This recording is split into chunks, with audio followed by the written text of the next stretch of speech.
Brian Terrian here. Happy New Year. And this is my January 2023 Social Security Disability Good News Report. I do these reports because there's a lot of information in the media out there that really is kind of bashing Social Security. Some of it's deserved, but there's some bright spots. So that's what I want to bring to your attention. And we do this so that we can help you get your disability benefits approved fast, help you keep them if you're already approved, and maximize them. Those are the three things that we do here today. So we're going to talk about the current state of Social Security and how it's going to impact your benefits. We're going to talk about approvals. We're going to talk about reviews. We're going to talk about the check increase that people are getting this month, and then making money and how you can make money and get your benefits approved, how you can make money and keep your benefits if you're already approved. So that's what we have on tap. Here we go. Oh, first, if you enjoy the work that we do, we encourage you to subscribe and ring that bell if you're on our YouTube channel so you get upcoming notices. We have live events typically once a week and 2 or 3 videos a week so that we can keep you informed on the ever-evolving landscape around your benefits. First of all, the service. This is the biggest media blast that's been going on out there, especially with the Washington Post. And folks, there are some significant problems with Social Security, especially if you're trying to get approved. The wait times are horrendous for a decision that should be 5 or 6 months. In Florida and Texas, it's taking close to 10 months, 11 months. So there's long waits, low staffing, high turnover, all that. So here's the deal. Even if the money that is proposed to go into Social Security, like a 6% increase, $785 million. Even if that is put in there and effectively used, I'm not confident there's going to be a big change. There's always been issues like this and delays. So I would just encourage you, not to have a lot of optimism, kind of put your blinders on with the media. That's just my position. And listen, folks, you have access to all the information, like you have access to the approval rates. If you're approved, you'll know when you're going to be reviewed, what percentage of people are going to be reviewed, what it is that you need to do to prepare for your review, and you have that because it's all available here. You can look around our YouTube channel, or I'll tell you at the end how you can streamline and get it. So good news is, you can get through the process and you can keep and maximize your benefits. All that information is out there. Super confident in that. So I want to zero in on approvals. If you're going through the approval process and you're at the initial level, this is where there's been a big area of improvement.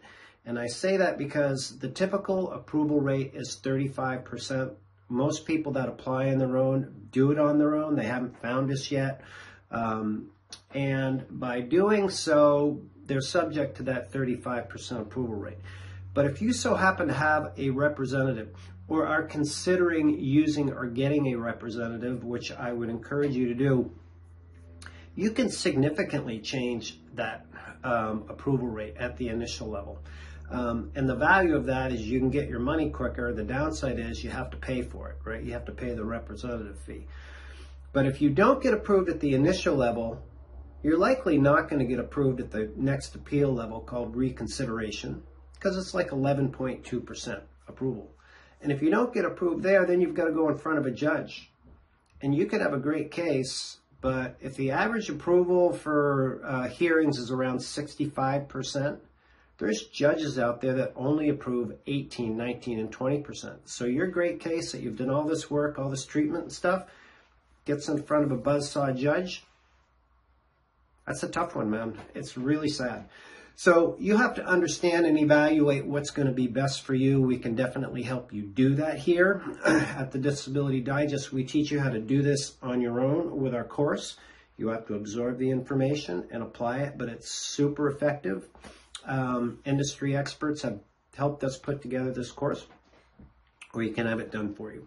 So that's the thing on approvals. Next is reviews. If you're approved for disability or soon to be, or want to know what it's like when you're approved, about 20% of disability recipients this year will have their benefits reviewed. And to know when your date is, you look in your award letter It'll show you under your responsibilities or things to remember section. It might be 3 years, it might be 5 to 7 years, it might be a year, it might be 18 months, but everybody has a date that's specified all the way up until your full retirement age. So make sure you understand what you need to do to keep your benefits. Just because you're approved, you're not off the hook, right? So it's very important that you do that if you want to stay in pay status. Medicare, pretty much settled in now for most people. If you have been on Medicare for a while as a result of getting approved for disability. But like we've seen comments, people have made a decision during the open enrollment period last year, and they, like one person got put into a HMO plan and they have really critical conditions and need more flexibility in a PPO. You can move right now. Point is, you can move from January 1st through the end of March from one Medicare Advantage plan to another. So you're not stuck. And then there's other options for people that can move year-round. So that's it. You should be enjoying the decrease in the Medicare Part B premium this month as well. All right. Check increase.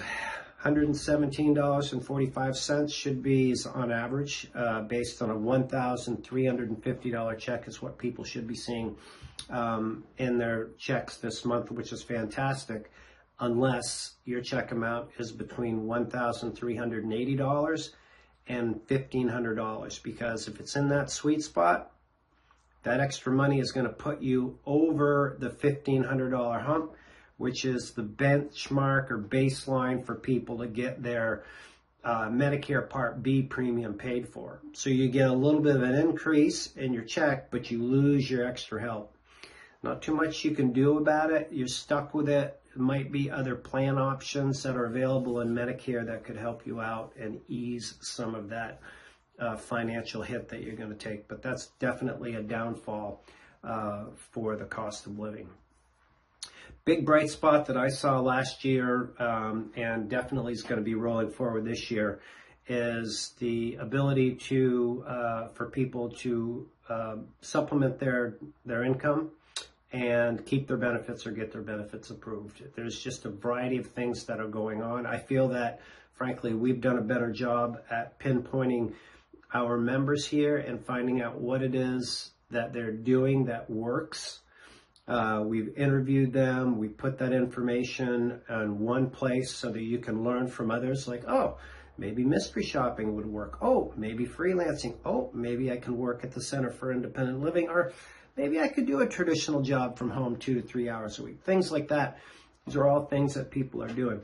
So I'll put some links around this video to wrap it up so that you can get access to this. And as I mentioned at the beginning, we definitely appreciate you watching these videos, of course, and encourage you to continue to do so. But if you would like specific customized help at no charge, the very best way that we can do that is if you complete an evaluation and join us as a member, because then we'll know where you're at, what you're looking for. We can channel you to the right information, get the right people in touch with you, the right support groups, the right events, the right messages, so that, if you're trying to get approved, maybe we can shave 2-3 months off your approval time, or if you're trying to keep your benefits, we can get you out of a disability benefit, a continuing disability review, or if you want to maximize your benefits or go back to work. It just helps us understand how we can help you. So that's my wrap for now. Hope you enjoyed it. Stay tuned. Be well. Make it a great day.